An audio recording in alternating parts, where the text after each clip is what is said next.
May I now ask Madam President, something we don't say enough in the United Nations, Madam President, if I may ask you to please deliver your remarks.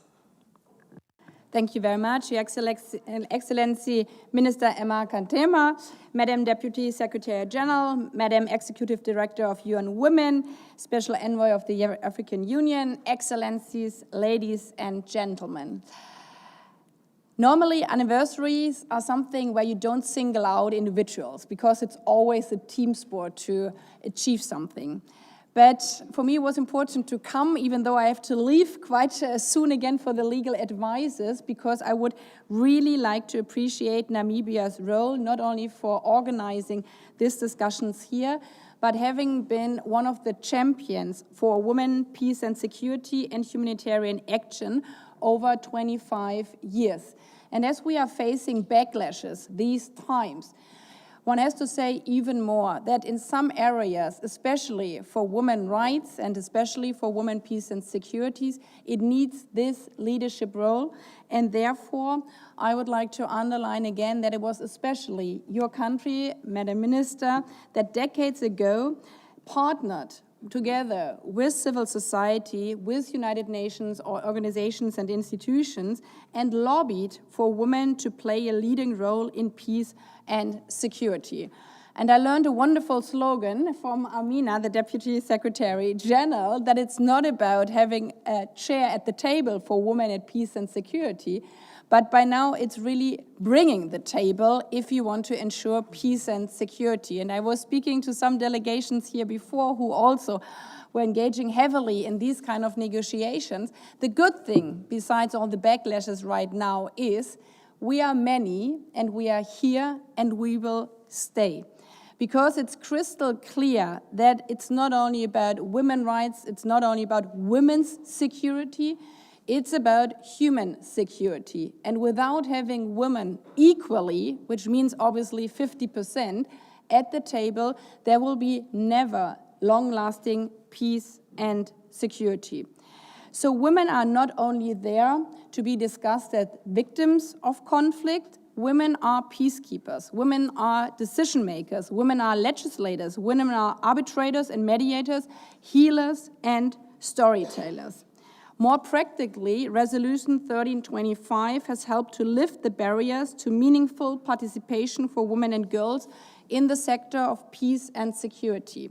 Since then, since 25 years, 36 peace agreements were signed, and actually not only since 25 years, last year alone 36 peace agreements were signed. A third included a provision on women and girls. The percentage of women in uniform at the UN has doubled. Half of the senior leadership position in police components of UN missions are held by women. 130 national action plans aimed at promoting the women, peace and security agenda have been adopted. And while we can celebrate these achievements in 25 years, we have to be also crystal clear that Resolution 1325 has helped to lift barriers, but these results are far from enough. 1/3 is not 50%.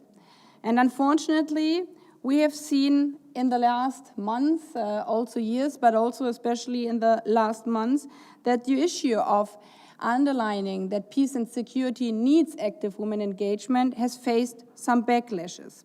We are seeing horrendous crimes, again in Sudan, but also other places in our world, where wars are being fought deliberately over the body of women.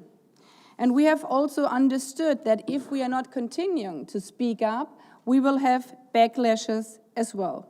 And therefore, I would like to use this opportunity to encourage all of us that we strive even harder. And again, we have had successes lately. We have had the 30 years of Beijing anniversary celebrating women's rights. We had 14 female presidents in a row underlining that they are there and that they will stay. And again, Namibia played a crucial role underlining that the 5 most important positions in your country are currently held by women. But we had also had the adoption of the Pact for the Future last year, where all member states underline and committed again to prevent and tackle the threats, human rights violation and abuses of women and girls in situation of conflict. And when you walk out of this great event here in this ECOSOC chamber, you will see downstairs an exhibition of women who live that every day, not only in conference rooms. You will see Mona Hamad in Sudan, who is empowering women to drive democratic change by participating in peace process. You will see women photos of Lubnana Ezzedine, who founded the Lebanese Women's Peacebuilding Network to engage in post-conflict recovery. And every of these pictures downstairs in the halls will tell you the same story, but from a different perspective. Women are peacekeepers, women are mediators, women are overcoming victimization to support and finally lead. They are each serving us to remind that peace and security is more durable when women are involved. So let's remember this in all these upcoming challenges we are facing, that we are always better together and stronger together if we are joining hands between women and men. Thank you.